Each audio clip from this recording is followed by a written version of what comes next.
This burlap ribbon I purchased for something else. And then my mind just started thinking, well, what if I did some cute little handprints on the ribbon, and let's just see if it works. So I tried it, it worked. It's super cute. And this ribbon, let's see, is 15 feet and it was $4.99. So I think that's pretty awesome because I was able to make a table runner with it, and I still have ribbon left over that I'll use for the original project I bought it for. Just make sure that the ribbon is wide enough for your child's handprint to fit on it. So if you have more than one child, it would be cute to have different size handprints as well. This is what I did.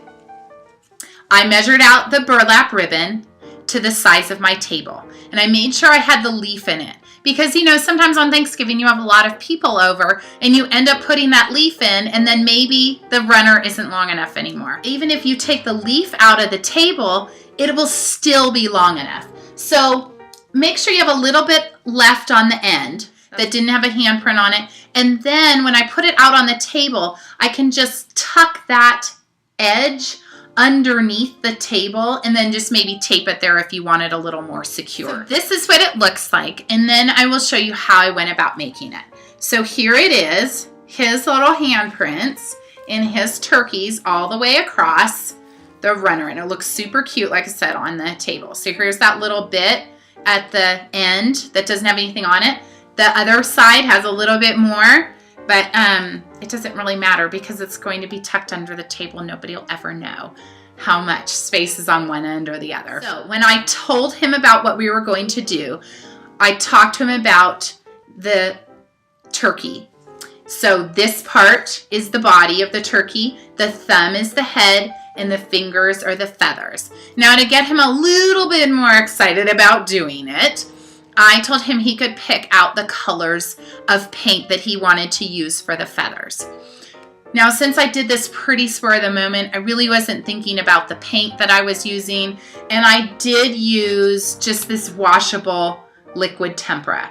And now I'm thinking I wish I had used something like this, like acrylic paint, because it'll, you know, if it gets wet, it's not going to come off or anything. But that's okay. It's still super cute. And each time I had to paint his hand, because when I put it down on the burlap and brought it up, most of the paint came off his hand. So I just had to repaint, and I made sure I had everything prepared, everything ready to go.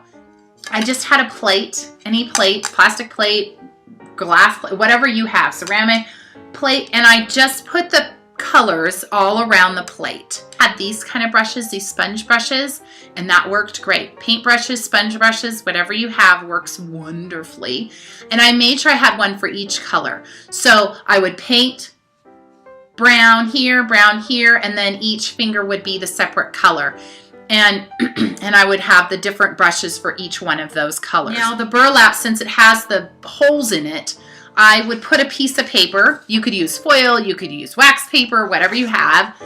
Just put a piece of paper underneath it, then put the handprint on. So then the paint doesn't go to the table, it stays on the paper. Okay, and it dries super fast. So I was just able to move it to the next one, and I don't think I really had any paint on the table at all.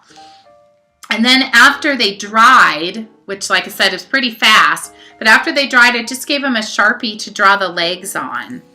And then he drew the legs on, and then he thought it would be a great idea to do a waddle. And I didn't have a red pen, so he's like, oh, well, let's use a crayon. So it was kind of fun because he got, you know, he used his own little imagination to do that. And his waddles, as you can see on the head there, it's pretty small and not very bright, but it is really cute, and you can still see it there, and he's pretty proud of it as well. So right now I have it on my table, but it could be something you even put like on a sideboard or a buffet table or something like that, and it doesn't need to be in the middle. It could just be on the back side of it. It's a great decoration.